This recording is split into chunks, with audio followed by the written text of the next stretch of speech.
नमस्कार, grand news में आप सभी का स्वागत है और तमाम खबरों के साथ मैं हूं वीना दुबे। खबरों में जाने से पहले आइए नजर डालते हैं आज के हेडलाइंस पर। भोले बाबा की बारात के निमंत्रण पत्र का हुआ पूजन। बोलबम सेवा एवं कल्याण समिति के अध्यक्ष दया से 11,000 कार्ड पूरे प्रदेश में करेंगे वितरित। दुर्ग निगम ने अवैध होर्डिंग के खिलाफ की बड़ी कार्यवाही। 16 बड़े अवैध होर्डिंग पर बुलडोजर चलाए। विज्ञापन एजेंसियों पर नोटिस व समझाइश का असर नहीं होने पर निगम ने लिया बड़ा फैसला। दुर्ग कलेक्टर ने सभी सरकारी व निजी स्कूलों में कक्षा नर्सरी से 12वीं तक के विद्यार्थियों की परीक्षा ऑफलाइन लिए जाने का दिया निर्देश। यदि इस बीच संक्रमण में तेजी आई तो उठाए जाएंगे उचित कदम। और नगरपालिक निगम आयुक्त हरीश मंडावी ने राजस्व एवं बाजार विभाग की ली समीक्षा बैठक। अनुज्ञप्ति लाइसेंस जारी नहीं होने के कारण 1512 लोगों को निगम आयुक्त ने जारी किया नोटिस। अब खबर विस्तार से। बोलबम सेवा समिति द्वारा पिछले 13 वर्षों से महाशिवरात्रि के दिन पूरी आस्था व श्रद्धा के साथ भोले बाबा की बारात निकाली जाती है। उक्त आयोजन के 14वें वर्ष के निमंत्रण पत्र का आज अक्षत, हल्दी व कुमकुम लगाकर पूजा अर्चना की गई। बोलबम समिति के संस्थापक अध्यक्ष व भाजपा के पार्षद दया सिंह के नेतृत्व में पिछले 13 वर्षों से अनवरत भोले बाबा की बारात निकाली जाती रही है। उक्त आयोजन में दुर्ग भिलाई ही नहीं अपितु पूरे छत्तीसगढ़ से भक्तजन आकर शामिल होते रहे हैं। आयोजन में विभिन्न झांकियां आकर्षण का केंद्र रही है। दया सिंह ने ग्रैंड न्यूज से चर्चा करते हुए कहा कि आज निमंत्रण पत्र का विधिवत पूजन कर 11,000 कार्ड को वितरित करने की तैयारी पूरी कर ली गई है। बोलबम हमारी समिति का नाम बोलबम है। हमारे अध्यक्ष दया भैया और हर साल इस पर्व को बहुत उल्लास और खुशी से मनाते हैं। इस साल 14वां साल है। हर साल निमंत्रण कार्ड का बढ़ोतरी हो रहा है। इस साल तो और बढ़ के 11,000 कार्ड छपा हुआ है। लोग दूर दूर से इस बारात में आनंद लेने के लिए आते हैं। एक से एक इसमें झांकियाँ रहती है, भगवानों का लीला रहता है। दूर दूर से आंध्र प्रदेश से, मद्रास से, केरल से भी कलाकार हमारी बोलबम समिति की बारात में शामिल होने के लिए बुलाया जाता है और यहाँ देखने के लिए लोग दूर दूर से आते हैं। हमारा भिलाई नगर इस काम के लिए बहुत ही सौभाग्यशाली है और हम लोग भी बहुत सौभाग्यशाली हैं कि इसमें हम लोग भाग लेते हैं और उल्लास के साथ इस त्योहार को, विवाह को मनाते हैं। उनके द्वारा निकाला जाता है, जब उनके द्वारा निकाला गया 14 वर्ष होने जा रहा है। हम सब बोलबम समिति के जो महिलाएं हैं वो साथ में हल्दी और चावल लगा रहे हैं और सारे छत्तीसगढ़ दुर्ग भिलाई सबको निमंत्रण दिया जा रहा है और बड़े हर्षोल्लास के साथ महिला इस कार्यक्रम में भाग लेती हैं और बहुत आनंद आता है।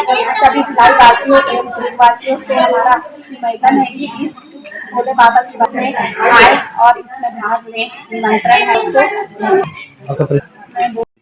बोलबम हम यहाँ पर सभी भोले बाबा के बारात का निमंत्रण कार्ड में हल्दी चावल लगाने के लिए बोलबम समिति की सभी महिलाएं यहाँ पर एकत्रित हुई है, जिसे हम हल्दी और चावल लगाने के बाद वितरित करते हैं और यह छत्तीसगढ़ के कोने कोने में जाता है और भोले बाबा की बारात पिछले 13 वर्ष से रहे हैं। यह 14वां है। हमारी समिति के अध्यक्ष श्री दया भैया के द्वारा ये बहुत ही नहीं होता है जिसमें हम सब शामिल होते हैं और ये सौभाग्य है कि हम इस हल्दी चावल में शामिल होने का हमें मौका मिला है। मेरा नाम मंजू मिश्रा, मैं बोलबम समिति महिला विंग की अध्यक्ष। आपकी हिंदी अच्छी है। भोले बाबा की बारात को 14 साल से होकर निकाल रहे हैं। एक बड़े उल्लास से मनाया जाता है और यहाँ पर 11,000 कार्ड छपाया गया है जिसमें हम बोलबम समिति की महिलाएं हल्दी लगा रही हैं और चावल इसमें डाल रही हैं और सभी जगह ये निमंत्रण कार्ड बांटा जाएगा। यहाँ तक भिलाई, दुर्ग, चरौदा, कुम्हारी तक हम लोग कार्ड बांटने के लिए जाते हैं और सब इसमें आमंत्रित करते हैं। ग्रैंड न्यूज के लिए अतुल शर्मा के साथ निखिल कुमार पाठक की रिपोर्ट। नगरपालिक निगम भिलाई 3 चरौदा के आयुक्त का कहना है कि अमृत मिशन के तहत क्षेत्र की जनता को शुद्ध पेयजल पर विशेष ध्यान दिया जाएगा। आयुक्त कीर्तिमान सिंह राठौर ने ग्रैंड न्यूज से विशेष चर्चा करते हुए कहा कि निगम के बजट में 10,000 नए नल कनेक्शन देने का प्रावधान रखा जाएगा। नगरपालिक निगम भिलाई 3 चरोदा के आयुक्त कीर्तिमान सिंह राठौर ने आज ग्रैंड न्यूज से विशेष चर्चा करते हुए कहा कि नगर को स्वच्छ व सुंदर बनाने के लिए ध्यान दिया जाएगा। उन्होंने कहा कि सड़क, नाली, स्तंभ चौक का निर्माण व सौंदर्यीकरण कराने के लिए निगम का अमला जुटेगा। श्री राठौर ने कहा कि महापौर से आगामी बजट के लिए चर्चा नहीं हो पाई है। चरौदा में 3-4 हम लोगों ने आते साथ ही जैसे रोड का विकास कार्य लिया था, गौरव पथ का निर्माण हो रहा है, दूसरा ट्रांसपोर्ट नगर, और इसी तरीके से जो नगर पालिका सेवाओं में जो 3 बेसिक चीज़ें होती हैं, स्वच्छता, जल एवं नाली एवं साफ़ सफाई, तो हम लोगों ने जैसे हमारे जल विस्तार की योजनाएं लगभग कंप्लीट हो चुकी है, लेकिन नए बस्तियां या नया उनका विकास होने से अभी हमको कम से कम 10,000 नए कनेक्शन की ज़रूरत है।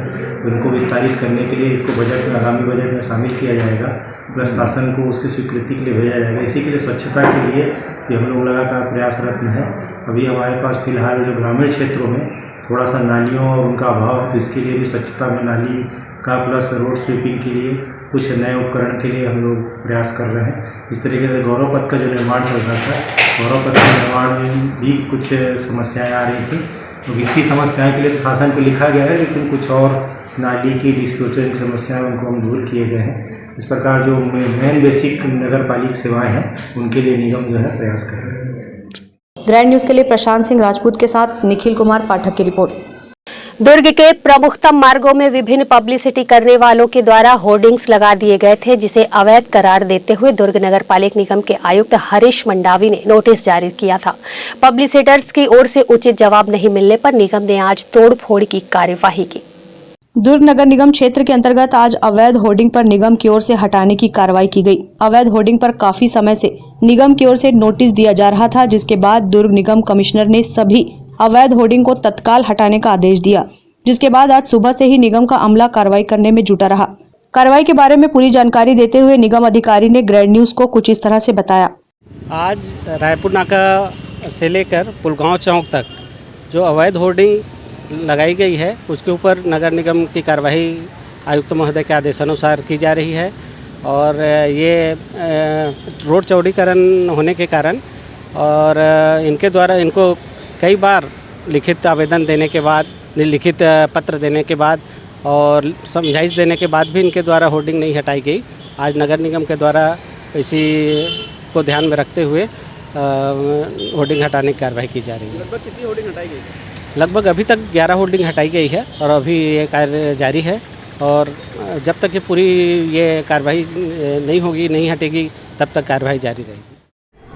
कोई वेंडर नियुक्त नहीं हुआ है जो होर्डिंग लगा सके। इसी कारण से जितने भी वहाँ होर्डिंग लगे हुए हैं सभी अवैध हैं।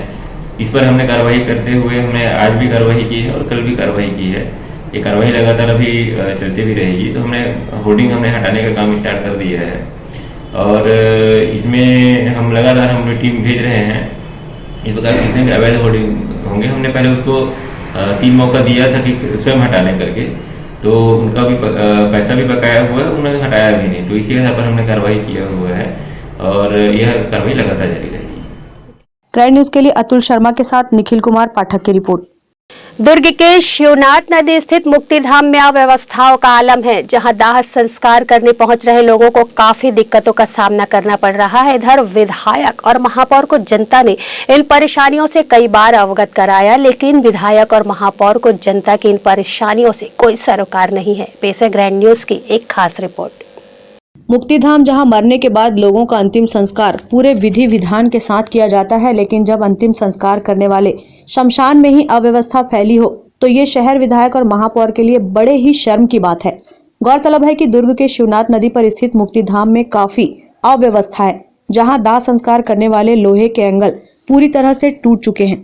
ऐसी स्थिति में अपने परिजनों का अंतिम संस्कार करने पहुंचने वालों को जमीन पर ही अंतिम संस्कार की प्रक्रिया को पूरा करना पड़ रहा है। मुक्तिधाम में निर्मित इस अव्यवस्था के लिए लोगों ने दुर्ग महापौर और विधायक को दोषी ठहराया है। उनका कहना है कि विधायक और महापौर को जनता की परेशानियों से कोई सरोकार ही नहीं। दोनों ही जनप्रतिनिधि सिर्फ अपने निजी कार्य को अंजाम देने में लगे हुए हैं। जनता की परेशानियों और विकास कार्यों को लगातार नजरअंदाज कर सिर्फ महापौर के चेंबर में बैठकर हंसी ठहाके लगाए जाते हैं, जिससे अब लोगों को शंका होने लगी है कि विधायक कौन है और महापौर कौन है। जनता अपनी शिकायत लेकर आखिर किसके पास जाए। मुक्तिधाम में फैली अव्यवस्था को लेकर बीजेपी पार्षद नरेंद्र बंजारे और महामंत्री दिनेश देवांगन का कहना है कि यदि यही स्थिति रही तो आने वाले दिनों में जनता इसका हिसाब मांगेगी और ऐसे जनप्रतिनिधियों को उखाड़ फेंकेगी।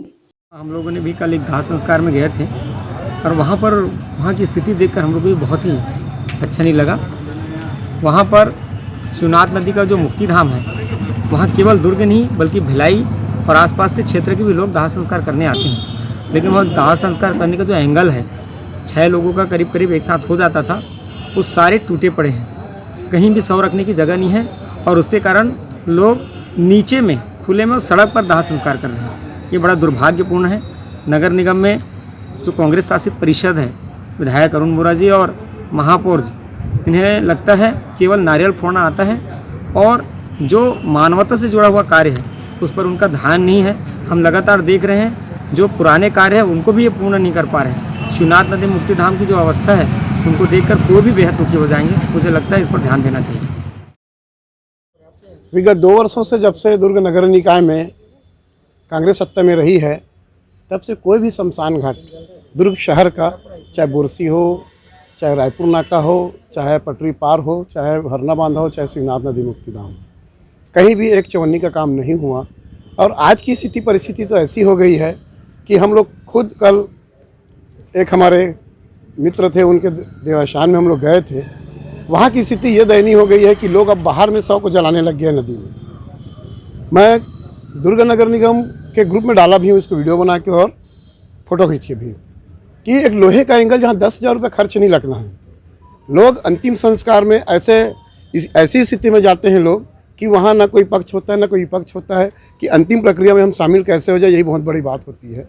जब वहाँ के लोगों की दुर्दशा देखोगे कि शव को जलाने के लिए जगह जो बनाया गया शेड है, चाहे उसके लोहे का एंगल टूटा पड़ा हुआ है, और ये महापौर सोए हुए बैठे हुए हैं, सिर्फ अपनी चौकीदारी मात्र विधायक महोदय के पद्मापुर निवास में बैठे रहते हैं। इनको हमने कई बार अवगत कराया, कई सारे विकास कार्यों के लिए। छोटे मोटे काम मत कीजिए दुर्ग शहर का विकास। जब 20 साल पहले जब दुर्ग शहर में एक सीमेंट रोड का निर्माण नहीं हुआ था, माननीय सुश्री सरोज पांडे के नेतृत्व में, उसके पहले भी जब नहीं हुआ था, तो भी शहर में इतने गड्ढे नहीं थे जितने गड्ढे 20 साल के बाद हो गए हैं। ये सारी करतूतें जो है, जिस दिन हमारे महापौर जी विधायक के पिछलग्गू बनना छोड़ देंगे, उनके निवास कार्यालय छोड़ के दुर्ग शहर के एक एक वार्ड में एक एक ऐसी जगह जहां आम पब्लिक के लिए होती है, अगर जाना चालू करेंगे तो उनको दुर्ग शहर की दुर्दशा दिखेगी, तो विकास काम कर पाएंगे। मैं चाहता हूं कि ऐसे महापौर को महापौर नहीं रहना चाहिए, विधायक को खुद बैठ जाना चाहिए महापौर कक्ष में और वही चलाएं दुर्ग शहर को। लोग भटक रहे हैं, महापौर कहाँ ढूंढ रहे हैं। और विधायक जी शहर के आम नागरिकों के बीच जाते हैं कि मैंने दुर्ग शहर को लाइटों से चमका दिया, मैंने ये कर दिया। अरे छोटा काम तो कर दो। जो लोग भटकते हैं, दुर्ग शहर का विकास ऐसे हो जाएगा। माननीय महोदय जी, 15 साल हमने भी यहाँ सत्ता का रहा है, 20 साल सत्ता में रहा है, तो शहर की जनता जानती है। आप कुंभकर्णी नींद से जाग जाओ और दुर्ग शहर का विकास करो। और शहर के मुक्ति धाम के ऐसी जगह है, अगर आज भी नहीं जागे तो पब्लिक आपको उखाड़ फेंकेगी। मैं इतना आज आपको बहुत आक्रोशित होकर बोलना चाहता हूँ, ये दुर्दशा मत बनाइए दुर्ग शहर का। फिलहाल कांग्रेस और बीजेपी अपनी लड़ाई लड़ते रहे, लेकिन इस बीच जनता की समस्याओं का निराकरण भी उचित तरीके से होता रहे, खासकर मुक्तिधाम जैसे स्थानों का संधारण, जिससे अपने परिजनों को अंतिम विदाई देने पहुंचे लोगों को अव्यवस्था देखकर दुखी न होना पड़े। ग्राइड न्यूज के लिए दुर्ग से वीना दुबे की रिपोर्ट। कोविड की संख्या में लगातार गिरावट को देखते हुए दुर्ग कलेक्टर ने सभी सरकारी व निजी स्कूलों के लिए आदेश जारी किया है। कोविड के चलते बच्चों की शिक्षा काफी प्रभावित हुई है, जिसे देखते हुए दुर्ग कलेक्टर ने कक्षा नर्सरी से 12वीं तक के विद्यार्थियों की परीक्षा ऑफलाइन लिए जाने के निर्देश दिए हैं। वहीं ऑनलाइन क्लास यथावत चलेगी। यदि इस बीच संक्रमण में तेजी आई तो फिर उचित कदम उठाए जाएंगे। जिले में कोविड के केसेस की बढ़ोतरी को देखते हुए ऑनलाइन कक्षाओं के संचालन करने के निर्देश दिए गए थे, परंतु बच्चों का विकास और एक परीक्षा बहुत महत्वपूर्ण कड़ी है और पिछले कुछ दिनों से केसेस की संख्या में भी गिरावट है और कुछ स्कूल प्रबंधनों से भी रिक्वेस्ट आई थी, कुछ पालक वर्गों से भी रिक्वेस्ट आई थी। सभी चीज़ों को ध्यान में रखते हुए और जो केसेस की संख्या है उसमें जो कटौती हो रही है उसको देखते हुए ऑफलाइन परीक्षाओं का संचालन के अनुमति हमने स्कूल प्रबंधन को दिया है। केवल परीक्षाएं ऑफलाइन होगी, जो पढ़ाई है वो अभी भी जैसे ऑनलाइन कक्षाएं संचालन होते हैं उसी प्रकार से ऑनलाइन कक्षा ही चलेगी। सर जैसे केस बढ़ते हैं, जैसा कि सुनने में आ रहा है कि फरवरी मार्च में कोरोना पीक में रहेगा, उस वक्त क्या स्थिति में बदलाव किया जाएगा? बेसिकली जो निर्णय है वो जो हमारे पास उपलब्ध परिस्थिति है उसके अनुरूप लिया जाता है। अभी वर्तमान में जो हमारा पॉजिटिविटी दर है वो काफ़ी स्पीडली कम हो रहा है। तो अगर कोई भी किसी भी प्रकार की संख्या में गिरावट या वृद्धि होती है तो उसके परिस्थिति अनुरूप निर्णय लिए जाएंगे।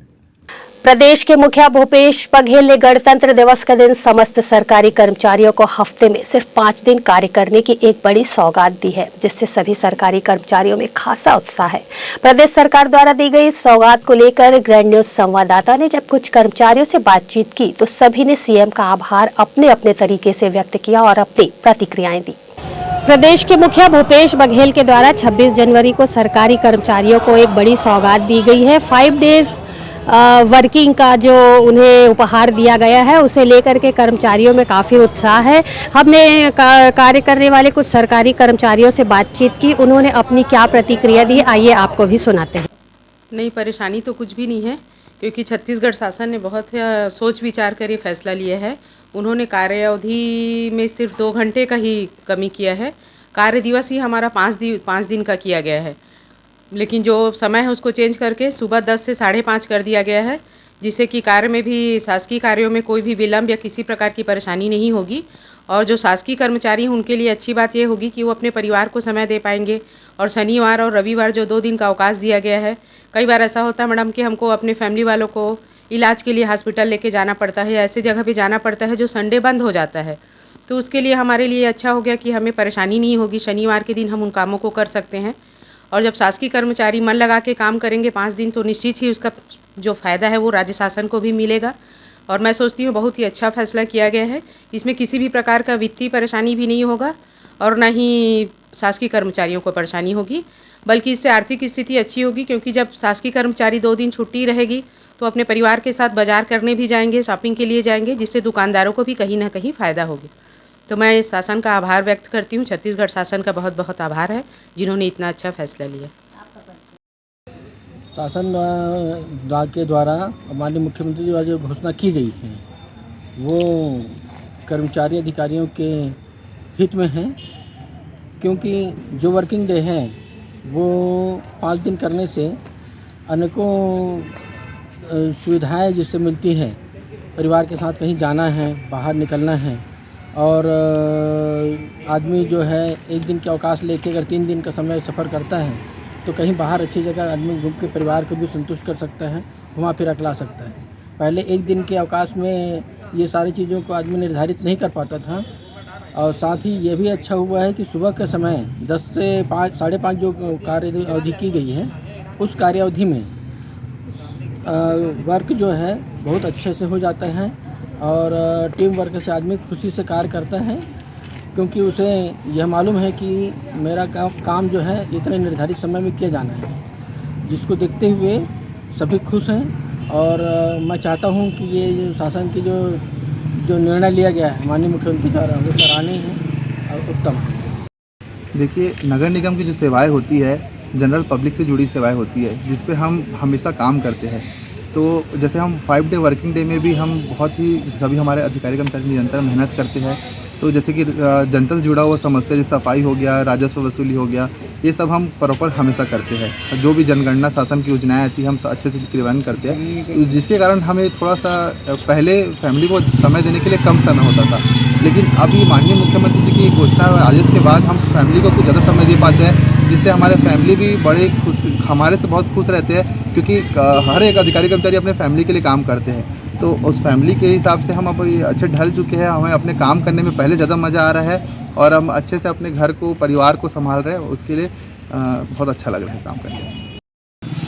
माननीय मुख्यमंत्री जी का 5 डेज वर्किंग डे वाला जो आदेश है वो स्वागत योग्य है और निश्चित ही इससे कर्मचारियों की दक्षता बढ़ेगी और जो कर्मचारियों का एक बहुत बड़ा एक प्रॉब्लम होता था कि घर में काम नहीं कर पाते या घर को समय दे नहीं पाते, उसका भी निराकरण हो जाएगा। वैसे देखा जाए तो ओवरऑल वर्किंग जो डे है वो और पूरे महीने भर का वर्किंग आवर की तुलना करें तो केवल 2 घंटे का अंतर आ रहा है, लेकिन फिर भी इससे सभी कर्मचारी भाइयों में खुशियाँ व्याप्त हुई है और पूरी मेहनत से और समय पे लोग ऑफिस आते हैं और काम कर रहे हैं। राज्य शासन का निर्णय जो 5 दिवस जो हफ्ते में वर्किंग डे का जो निर्देश आया है उसके तहत हमारे सभी कर्मचारी काफ़ी ज़्यादा उत्साहित हैं और काफ़ी खुश हैं और सुबह 10 बजे का जो नया टाइमिंग है 10 से लेकर 5:30 बजे तक का उसका पूरी तरह से पालन कर रहे हैं। हर दिन मेरे पास फ़ोटो सुबह 10 बजे तक आ जाता है कि सभी लोग उपस्थित हो चुके हैं और इसमें मैं खुद 10 बजे से आना स्टार्ट कर दिया हूँ ताकि लोगों को मोटिवेशन भी मिले और मैं समझता हूँ कि ये जो निर्णय है काफ़ी अच्छा रहा है और कर्मचारियों के हित का निर्णय रहा है। इसमें मैंने निर्देश ये भी दिया हुआ है कि चूँकि नगर निगम की सर्विस बहुत इमरजेंसी सर्विस में आती है, यदि किसी को आवश्यकता पड़ती है, अचानक से की आवश्यकता होती है तो शनिवार रविवार को भी फ़ोन ऑन करके रखेंगे। यदि आवश्यकता पड़ती है तो हम बिल्कुल कॉल करेंगे, ये हमने कहा हुआ है और बिल्कुल सहर्ष रूप से सभी ने इसको एक्सेप्ट किया हुआ है और जो नई टाइमिंग है उस टाइमिंग के आधार पर ही काम कर रहे हैं और 2 दिन जो रिफ्रेशमेंट का इनको टाइम जो मिल रहा है उसका परिवार के साथ में अपना समय भी बिता रहे हैं। तो इसके लिए माननीय मुख्यमंत्री जी का सभी ने काफ़ी आभार भी व्यक्त किया हुआ है और मैं समझता हूँ कि सबको बहुत अच्छा निर्णय रहा है। प्रदेश के मुखिया भूपेश बघेल द्वारा जो सरकारी कर्मचारियों को 5 डेज वर्किंग की सुविधा दी गई उससे कर्मचारियों में काफ़ी उत्साह है और सभी कर्मचारियों ने प्रदेश के मुखिया का तहे दिल से आभार किया है। उनका कहना है कि 5 डेज वर्किंग में उन्हें घर में समय बिताने का समय मिलेगा और वे अपना जो कार्य है वो अच्छी तरीके से कर पाएंगे और जिसके लिए सभी कर्मचारी काफ़ी उत्साहित हैं और अपने कार्य को काफ़ी लगन से कर रहे हैं, मन लगाकर कर रहे हैं। उन्होंने प्रदेश के मुखिया भूपेश बघेल का दिल से आभार व्यक्त किया है। के लिए दुर्ग से मैं वीना दुबे। यहाँ वक्त है एक छोटे से ब्रेक का, बने रहिए ग्रैंड न्यूज़ के साथ।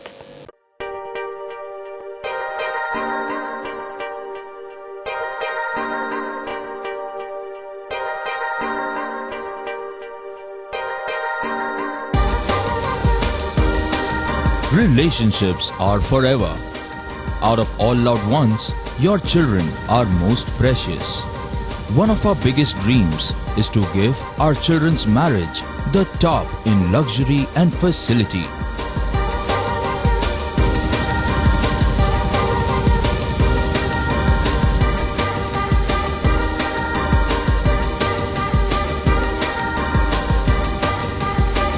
In today's busy life, you cannot afford to take time out for everything to be perfect for your marriage. And you cannot compromise on quality of service for your guests. Our customized marriage packages are made just according to your wish. This presentation will acquaint you with the different luxury packed marriage packages available. This package has an elaborate menu with 60 mouth-watering items. Bharat Swagat including welcome drink, snacks and sweets. A breathtakingly decorated welcome gate and the arena decorated with flowers. To give you the best colors in view, we organize special light effects for all areas. We take care of decorating the groom's car to its best attire and exclusive DJ beats for extreme fun and valet parking to make your guests feel like an emperor. Our exclusive add-ons give you unlimited freedom to customize your ceremony to its best. Break के बाद आपका स्वागत है। आपसी रंजिश के चलते शिवपारा दुर्ग में एक युवक पर चाकू से प्राणघातक हमला किया गया, जिससे युवक गंभीर रूप से घायल हो गया। उसे फौरन दुर्ग चिकित्सालय में उपचार के लिए भर्ती करा दिया गया है। दुर्ग कोतवाली क्षेत्र के अंतर्गत शिवपारा में मामूली विवाद पर आरोपी दीपेश ठाकुर के द्वारा एक अन्य युवक पर चाकू से कई बार वार कर घायल कर दिया गया। घायल युवक के पिता की रिपोर्ट के आधार पर आरोपी दीपेश ठाकुर को पुलिस के द्वारा तत्काल कार्रवाई करते हुए गिरफ्तार कर लिया गया है। पूरे मामले की जानकारी दुर्ग थाना प्रभारी ने ग्रैंड न्यूज को कुछ इस तरह से दी। दिनांक 7/2/2022 को चंपी ढीमर थाना आके बताई कि इसके बेटा परमेश्वर को उसका पड़ोसी शिवनगर का रहने वाला दीपेश ठाकुर झगड़ा करके उसके साथ में मारपीट करके जान से मारने की नीयत पर उसको चाकू से हमला करके घायल कर दिया है और उसे इलाज हेतु अस्पताल में भर्ती किए हैं। और वो बेहोश पड़ा हुआ है बोलकर। तो इसके सूचना पर अपराध धारा 307 का अपराध पंजीबद्ध करने के पश्चात में आरोपी को रात में ही उसको हिरासत में लेकर पूछताछ की गई है और अपराध कबूल करने पर चाकू और कपड़े जब्त करने के पश्चात में उनको रिमांड पर न्यायालय पेश किया गया है। ग्रैंड न्यूज के लिए अतुल शर्मा के साथ निखिल कुमार पाठक की रिपोर्ट। रसाले निगम क्षेत्र को 5 स्टार बनाने के तहत निगम और महिला स्व सहायता समूह की महिलाओं के द्वारा नागरिकों को जागरूक करने के लिए लगातार तीसरे दिन भी रैली निकाली गई।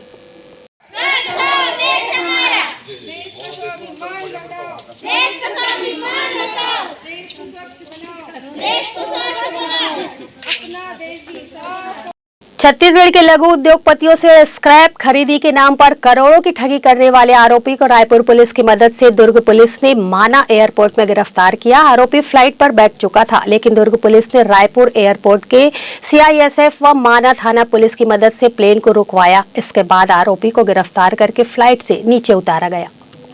स्क्रैप खरीदी के नाम पर छत्तीसगढ़ के लघु व्यापारियों से करोड़ों रुपयों की ठगी करने वाले आरोपी को पुलिस ने माना एयरपोर्ट से गिरफ्तार कर लिया है। आरोपी प्लेन में भागने की नियत से बैठ चुका था, लेकिन प्लेन को रोककर आरोपी की गिरफ्तारी की गई।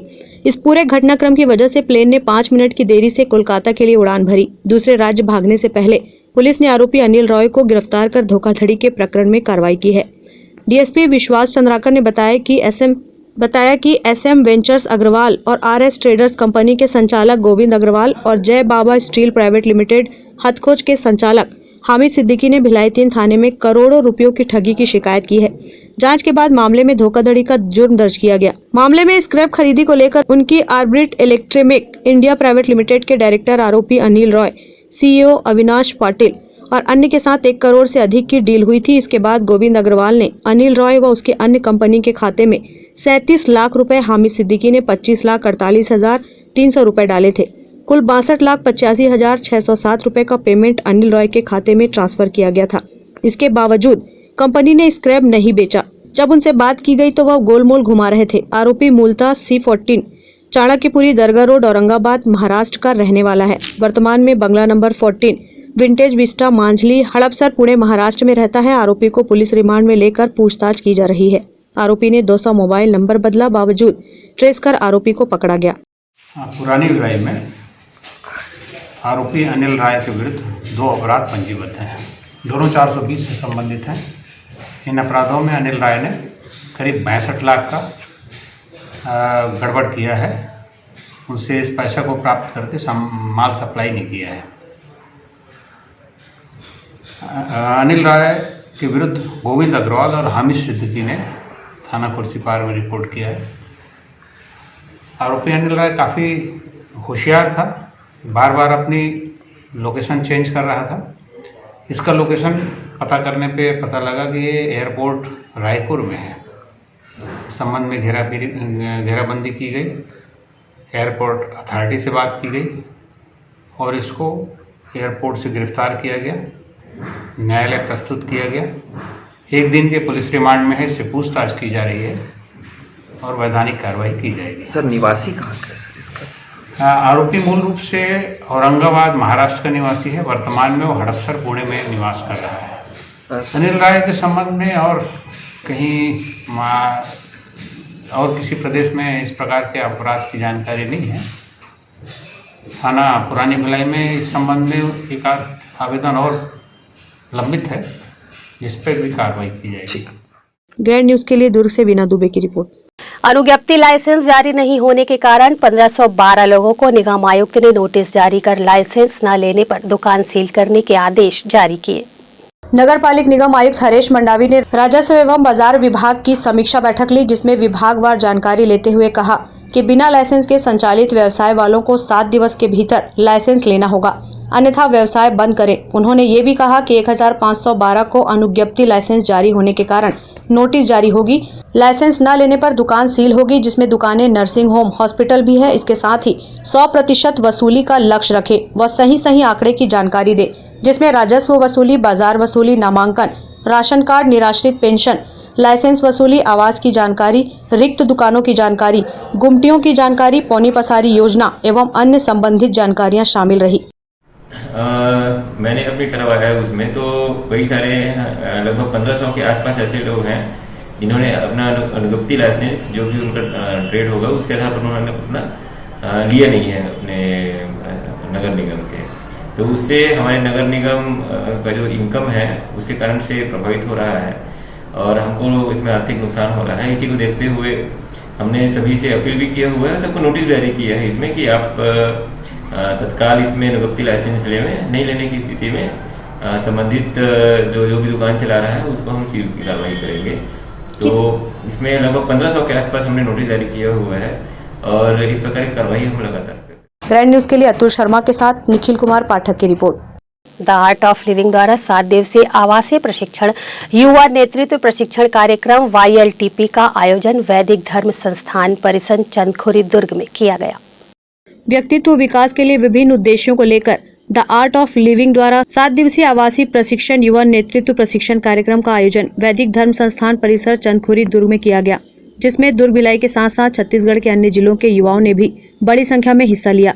इस 7 दिवसीय युवा नेतृत्व प्रशिक्षण कार्यक्रम के बारे में आर्ट ऑफ लिविंग YLTP प्रशिक्षक खिलेश्वरी साव ने बताया कि यहाँ योग, प्राणायाम, ध्यान, नियमित जीवन शैली व सुदर्शन क्रिया के द्वारा अपने व्यक्तित्व विकास व जीवन में संतुलन बनाकर जीने की कला को विभिन्न प्रक्रियाओं के माध्यम से अनुभव करते हुए सिखाया गया। आर्ट ऑफ लिविंग YLTP के प्रशिक्षक गुलाब देशमुख ने इस कार्यक्रम के उद्देश्य के बारे में बताया कि वे पिछले 15 वर्षों से प्रशिक्षक के रूप में इस सेवा से जुड़े हुए हैं और छत्तीसगढ़ के विभिन्न जिलों के साथ साथ अलग अलग प्रदेशों में भी प्रशिक्षण देते चले आ रहे हैं। अभी हम आर्ट ऑफ लिविंग के YLTP प्रोग्राम को ले रहे थे जो कि 7 दिन का होता है। बच्चे इसमें 7 दिनों में अपना निर्णय डिसीजन मेकिंग जो है कितना पावरफुल कर पाते हैं, कम्युनिकेशन स्किल बच्चे अपना कैसे बढ़ाएं और इन बच्चों में जो आज निरस्ता आ रही है जीवन के प्रति वो निरस्ता कैसे कम हो और ये खुल करके जिएं। आज बच्चे जो हैं सिर्फ मोबाइल और टीवी का सहारा लेते हैं, अपने माता पिता और बाकी जो समाज है उससे कट करके जीना इनको पसंद आता है। यहाँ रहकर और इस प्रोग्राम में बच्चे इतना सीख पाते हैं कि समाज के हम हिस्सा हैं और समाज को आगे बढ़ाना है, देश को कैसे हम अपना सहयोग प्रदान करें और किस तरह से देश के कार्यों में अपनी भागीदारी दे सकते हैं। ये 7 दिनों के प्रोग्राम में हम सिखाते हैं।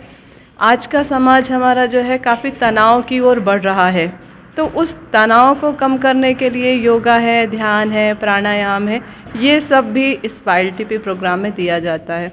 श्री रविशंकर जी ने जो है YLTP programme youth leadership training programme का जो डिज़ाइन किया हुआ है वो हर एक मानव को सही दिशा में उचित तरीके से और हंसते मुस्कुराते अपने जीवन को जीने की एक कला सिखाता है।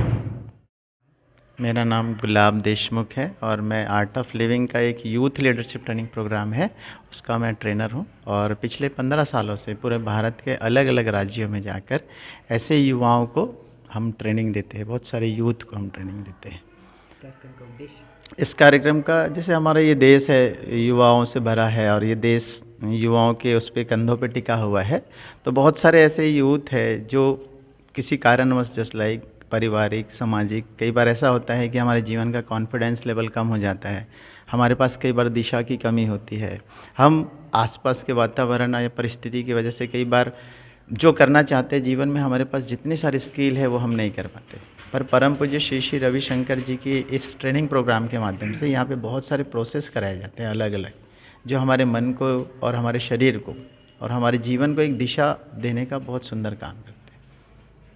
और यहाँ पर हमने बहुत सारे युवाओं को देखा है जो पिछले कई सालों से ऐसे जीवन में तपस्या के साथ चल रहे थे, लेकिन इस 7 दिन के प्रोग्राम में बहुत सारे लोगों के जीवन में परिवर्तन महसूस किए हैं। वो यहाँ पे आत्मविश्वास है, अपने जीवन को कैसे मतलब इन विपरीत परिस्थितियों में भी कैसे अपने मन को संभाले, कैसे अपना कॉन्फिडेंस लेवल आगे बढ़ाए, कैसे विपरीत परिस्थितियों में अपने जीवन को बढ़ाए, एक सही निर्णय के साथ अपने जीवन को कैसे व्यतीत करें और वो भी स्वस्थता के साथ, है ना। जैसे शरीर में बहुत सारे तनाव होते हैं उन सब से भी यहाँ पे मुक्ति होती है। ये बहुत सुंदर प्रोग्राम है और ये भारत के, मैंने तो लगभग भारत के हर एक राज्यों में साथ साथ इसके साथ दूसरे देशों में भी जाके इस ट्रेनिंग को हमने दिया है और लाखों युवाओं के साथ हमने ये काम किया है और बहुत सारे युवाओं का ज़बरदस्त अनुभव है, अपने जीवन में एक परिवर्तन पाया है उन्होंने। जैसे YLTP में आए इन 7 दिनों में मुझे हर किसी से दोस्ती हो गई, हर किसी से अपनापन हो गया, लोगों से अच्छे से बात कर पाती हूँ। और मैं बहुत समय पहले कुछ लाइनें लिखा करती थी, लेकिन सोचती थी कि किसको बताऊँ, किसके पास शेयर करूँ। लेकिन यहाँ आश्रम में आके इतनी शांति मिली और मैंने यहाँ आके कुछ लाइनें लिखी, वो आपके साथ मैं शेयर कर रही हूँ। ज़िंदगी में हर पल एक मौज मिली जो कि वाइल्ड से पहले कभी नहीं मिली। ज़िंदगी में हर पल एक मौज मिली जो कि वाइल्ड से पहले कभी नहीं मिली। मैंने ज़िंदगी से मांगा था सिर्फ एक दोस्त, मुझे तो पूरे विद्वानों की फौज मिली। ग्रैंड न्यूज के लिए वैभव चंद्राकर के साथ निखिल कुमार पाठक की रिपोर्ट। ऑफलाइन परीक्षा लेने के निर्णय के बाद स्कूल प्रशासन में तैयारी के साथ चिंता का माहौल भी बना हुआ है। शिक्षकों व छात्रों का कहना है कि ऑनलाइन पढ़ाई करने की वजह से उनके अंदर लिखने की क्षमता समाप्त हो गई है। इस वजह से चिंता का विषय यह बना हुआ है। दुर्ग कलेक्टर द्वारा कोविड-19 के प्रभाव को कम देखते हुए नर्सरी से कक्षा 12वीं तक ऑफलाइन एग्जाम लिए जाने के आदेश के बाद सभी सरकारी व निजी स्कूलों में चिंता का माहौल बना हुआ है। स्कूल प्रशासन का कहना है कि ऑनलाइन क्लासेस चलने की वजह से बच्चों में लिखने की आदत छूट गई है। साथ ही पेरेंट्स भी चाहते हैं कि जब क्लासेस ऑनलाइन ली गई हैं, तो एग्जाम भी ऑनलाइन होने चाहिए। इसके अलावा वैक्सीनेशन भी सिर्फ 9वीं से 12वीं कक्षा तक के बच्चों का ही किया गया है। ऐसे में नर्सरी से कक्षा 8वीं तक के बच्चों को किसी भी तरह के इन्फेक्शन से बचाव के लिए स्कूलों को पूरी तरह सैनिटाइज किया जाएगा और बच्चों को मास्क लगाने के निर्देश दिए जाएंगे।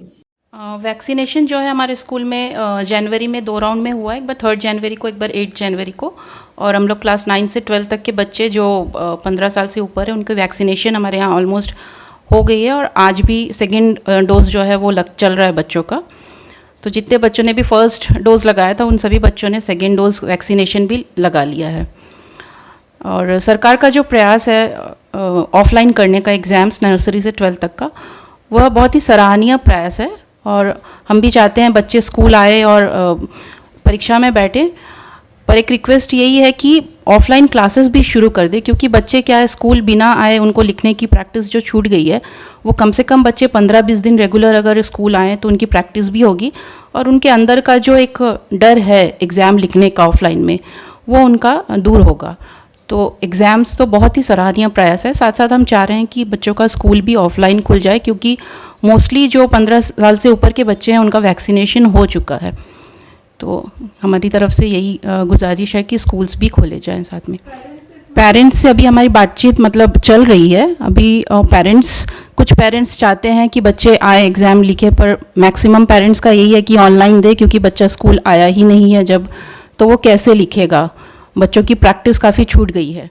आज की स्थिति को देखते हुए, आज की कोरोना की स्थिति को देखते हुए जो हमें ऑर्डर आया है, जिस प्रकार से हमें आदेश आया है कि बच्चों का offline exam, final exam offline लिया जाए, उसके तहत मैं आपके सामने यह कहना चाहती हूँ कि इसमें पेरेंट्स की मंजूरी, पेरेंट्स की सहमति बहुत ज़रूरी है। हालांकि बहुत से पेरेंट्स ये चाहते हैं कि उनके बच्चे ऑफलाइन एग्ज़ाम दे और आधे पेरेंट्स चाहते हैं कि ऑनलाइन एग्ज़ाम ही दे, क्योंकि कोरोना की बहुत ही ज़्यादा फैल रहा है। तो ये बात हम पेरेंट्स की सहमति के अनुसार ही करेंगे और अन्य स्कूलों को देखते हुए ही करेंगे, क्योंकि हमें अपने बच्चों का ख्याल रखना अत्यंत ज़रूरी है। हमें मालूम है कि बच्चों की पढ़ाई इनकम्प्लीट है, बच्चों की पढ़ाई ऑनलाइन के ज़रिए पूर्ण नहीं हो पा रही है। उसके लिए बहुत ही ज़रूरी है कि उनका ऑफलाइन एग्ज़ाम लेना, परंतु इसमें हमारा भी कर्तव्य बनता है, स्कूल का भी कर्तव्य बनता है और सरकार का भी कर्तव्य ये बनता है कि वैक्सीनेशन के लिए पूरा ध्यान दिया जाए, जिसमें हमारे स्कूल में 15 से 18 साल के हर एक बच्चे को वैक्सीनेशन हो चुका है, परंतु छोटे बच्चों को नहीं हुआ है, जिनकी गारंटी हम नहीं ले सकते। परंतु स्कूल का ये कर्तव्य बनता है कि अगर ऑफलाइन एग्ज़ाम लिया जा रहा है तो उसके लिए हमें पूर्ण रूप से स्कूल को वैक्सीनाइट करना है, पूर्ण रूप से स्कूल की सफाई करना है और बच्चों को मतलब बच्चों की अलग अलग बच्चों को दूर दूर बैठाकर उनका एग्ज़ाम लेना है कि किसी भी प्रकार से कोई भी बच्चे को किसी भी प्रकार से कोई भी हानि ना हो। अगर एक भी बच्चे को होता है तो इसके लिए जिम्मेदारी पूरी स्कूल की होती है। इसलिए मैं तो यही कहना चाहूँगी कि बच्चों का एग्ज़ाम ऑफलाइन नहीं ऑनलाइन ही लेना चाहिए। धन्यवाद। हिंदी माध्यम में जो दर्ज जो है 248 बच्चे 9वीं से 12वीं, उनमें 248 बच्चों में 245 बच्चों का वैक्सीनेशन हो गया।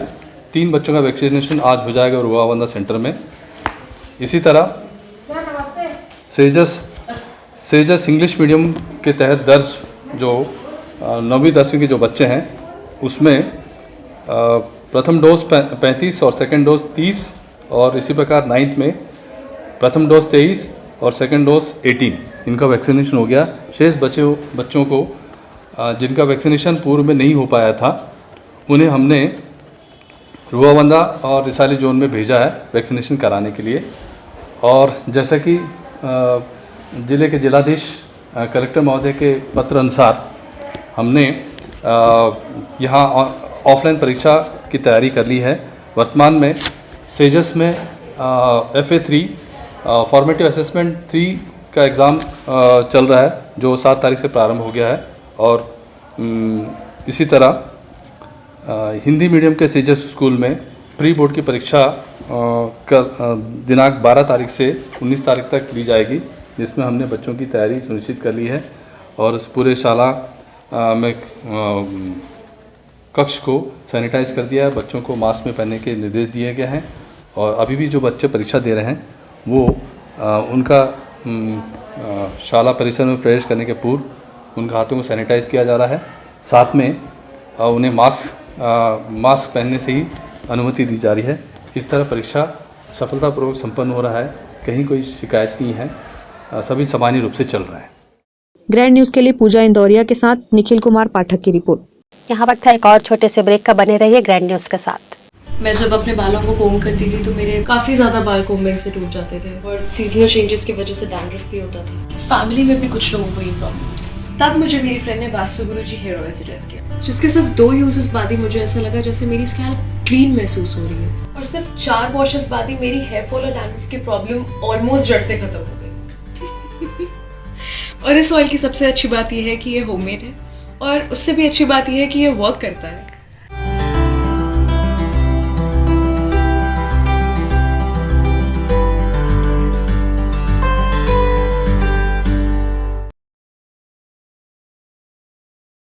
सेलिब्रेशन सफारी बारनावा पारा वाइल्ड लाइफ सेंचुरी में स्थित खूबसूरत cottage and rooms, Bastar art से सुसज्जित शानदार कॉटेज, सर्व सुविधा युक्त रूम्स, बाथटब युक्त बाथरूम, स्विमिंग पूल, बच्चों के खेलने के लिए पार्क, खान पान की व्यवस्था, प्रोफेशनल सर्विस, सेंचुरी घुमाने के लिए वाहन की व्यवस्था। सेलिब्रेशन सफारी बारनावा पारा। For booking and more details contact 9422550702। Break के बाद एक बार फिर आपका स्वागत है। महामृत्युंजय मंदिर न्यू पुलिस लाइन दुर्ग में 24 वेदीय सूक्ष्म गायत्री महायज्ञ के कार्यक्रम का आयोजन किया गया, जिसमें पुलिस परिवार की महिलाओं ने सुख शांति व समृद्धि के लिए अपनी उपस्थिति देकर वैदिक मंत्रोच्चार के साथ यज्ञ में आहुतियां दी।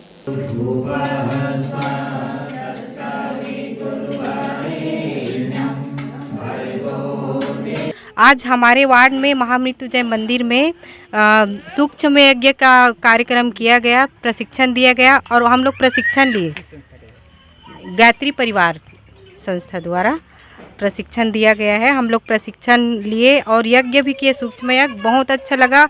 यहाँ हमारे पुलिस लाइन का वातावरण बहुत शुद्ध और एकदम मतलब शांत, अच्छा लगा एकदम। और उस जो बहनें हम भैया और बहनें हमको प्रशिक्षण देने आए हैं, उन लोग को बहुत बहुत धन्यवाद देना चाहती हूँ। दुर्ग के बघेरा मोहल्ले में एक नाबालिग घर में अकेले काम कर रही थी। उस दौरान मोहल्ले का ही एक युवक घर में बलात् प्रवेश कर छेड़छाड़ करने लगा। नाबालिग के शोर मचाने पर आरोपी भाग खड़ा हुआ। मामले की रिपोर्ट कोतवाली थाने में दर्ज करा दी गई है और पुलिस ने उसे घेराबंदी कर हिरासत में ले लिया है। कोतवाली के बघेरा क्षेत्र से घर में घुसकर नाबालिग से छेड़छाड़ करने का मामला सामने आया है, जिसमें कोतवाली पुलिस ने तत्परता दिखाते हुए आरोपी यशवंत निर्मलकर को घेराबंदी कर गिरफ्तार कर भारतीय दंड विधान की धारा 452, 354 पास्को एक्ट के तहत कार्रवाई कर न्यायालय में पेश किया, जहां से उसे जेल भेज दिया गया है। थाना प्रभारी ने ग्रैंड न्यूज को बताया कि 7 तारीख को नाबालिग प्रार्थिया थाने जाकर आरोपी के खिलाफ शिकायत दर्ज कराई है, जिसके बाद पुलिस ने तत्काल कार्रवाई करते हुए घेराबंदी कर आरोपी यशवंत निर्मलकर को गिरफ्तार किया, जिसकी जानकारी दुर्ग थाना प्रभारी ने ग्रैंड न्यूज को कुछ इस तरह से दी। दिनांक 5/2/2022 को बघेरा में नाबालिग लड़की के घर में अकेले को पाकर यशवंत निर्मलकर बघेरा का रहने वाला है, उस घर में घुसकर उसको छेड़छाड़ करके गलत काम करने का प्रयास किया गया। हल्ला गुल्ला करने पर वो वहाँ से भाग गया था। उसके घर में कोई नहीं थे, बाहर गए हुए थे। 2 दिन के बाद में आने के बाद में उसके माँ को बताया, माँ आके थाने में रिपोर्ट की। तो यशवंत दिनवालकर के खिलाफ में 352, 354 का अपराध पंजीबद्ध करके 452, 354 का अपराध पंजीबद्ध कर पास्को एक्ट का अपराध पंजीबद्ध करके उसको गिरफ्तार करके न्यायालय पेश किया गया है। ग्रैंड न्यूज के लिए अतुल शर्मा के साथ निखिल कुमार पाठक की रिपोर्ट।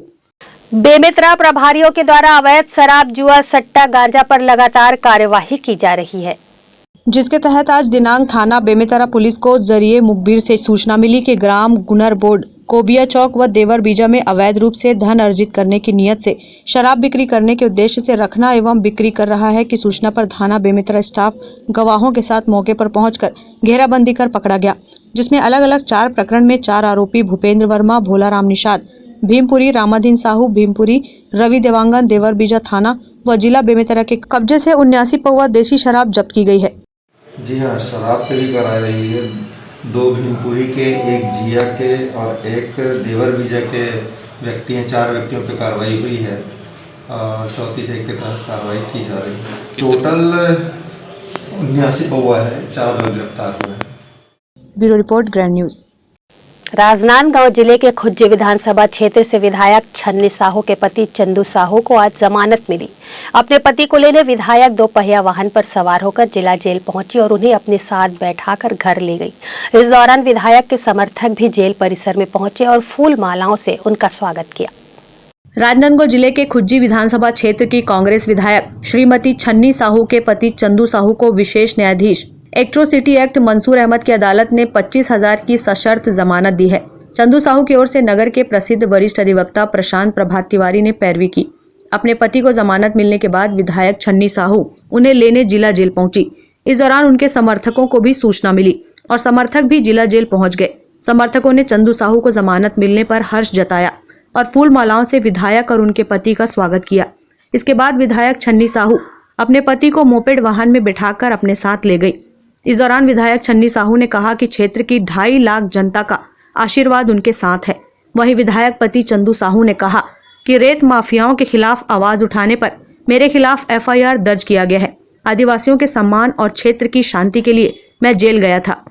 मैं अपने 2.5 लाख जनता का आशीर्वाद है, अनुभव की बात ही नहीं। मैं स्कूटी में अपने मिस्टर को ले जाऊंगी। जी, मैं तो यही कहना चाहूँगा कि रेत माफियाओं के खिलाफ आवाज़ उठाने से फर्जी तरीके से FIR किया गया और मैं आदिवासियों के सम्मान के लिए और क्षेत्र में शांति व्यवस्था के लिए मैं जेल गया था और रेत माफियाओं के खिलाफ, अनैतिक कार्यों के खिलाफ लगातार हमारा लड़ाई जारी रहेगा। धन्यवाद। अवैध रेत खनन रोकने के मामले में वाहन चालक बीर सिंह से गाली गलौज के आरोप में भारतीय दंड संहिता की धारा 294, 506 एवं 3(1) ध एट्रोसिटी एक्ट के तहत चंदू साहू पर अपराध पंजीबद्ध किया गया है। चंदू साहू का जमानत आवेदन विशेष न्यायाधीश के समक्ष प्रस्तुत किया गया था। थाने से केस डायरी आने के बाद आज दोपहर को इस मामले में विशेष न्यायाधीश मंसूर अहमद ने 25,000 रुपए की सशर्त जमानत मंजूर की। चंदू साहू की जमानत के मामले में शासन की ओर से भी आपत्ति की गई थी।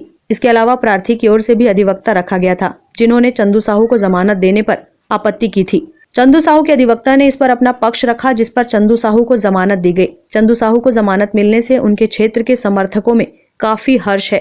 इस दौरान शहर के माना मंदिर चौक में उनके समर्थकों ने पटाखे भी फोड़े। Bureau report, grand news.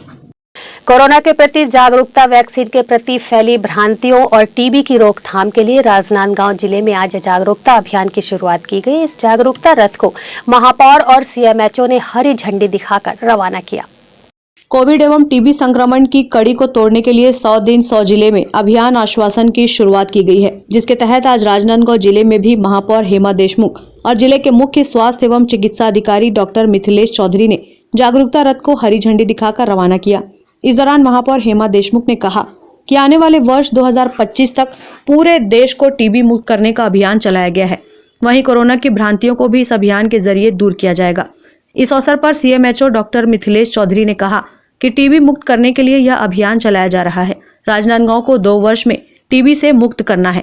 Rajnandgaon जिले में आज से टीबी मुक्त करने के लिए अभियान प्रारंभ किया गया है, जिसमें मुख्य भूमिका पिरामिड स्वास्थ्य की है, जो अपनी टीम के साथ प्रचार प्रसार के माध्यम से गांव-गांव पहुंची गई और ये 5 ब्लॉक को लिया गया, जिसमें ट्राइबल ब्लॉक को मुख्यतः फोकस किया गया है, जहां टीबी के जो लक्षण वाले मरीज इनको ढूंढेंगे, उसके बाद उनकी जांच कराएंगे, पॉजिटिव होने उनका ट्रीटमेंट होगा।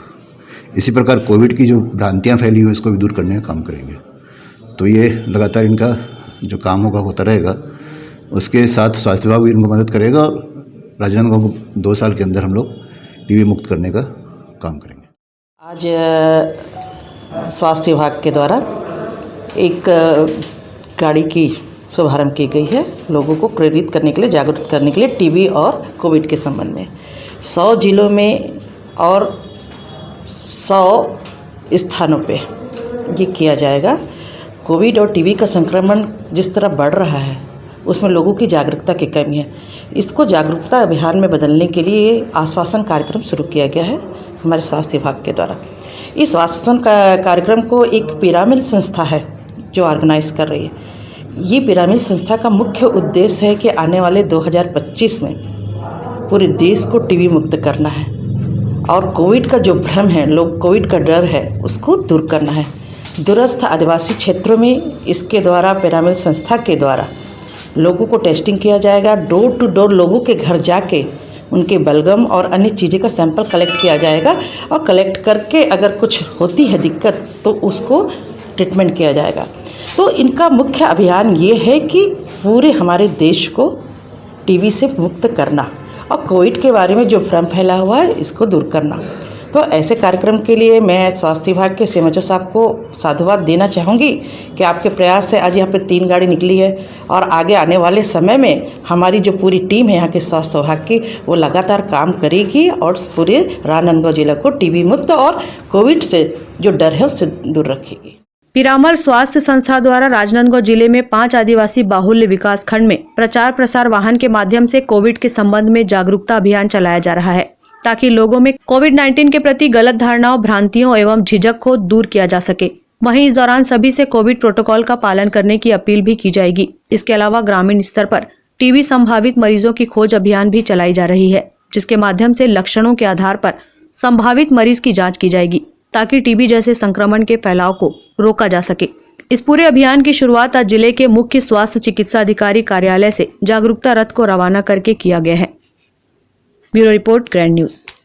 नगर पालिक निगम रसाले की महापौर शशि सिन्हा ने विभागवार कार्यों की समीक्षा करते हुए निगम की आय बढ़ाने पर जोर दिया।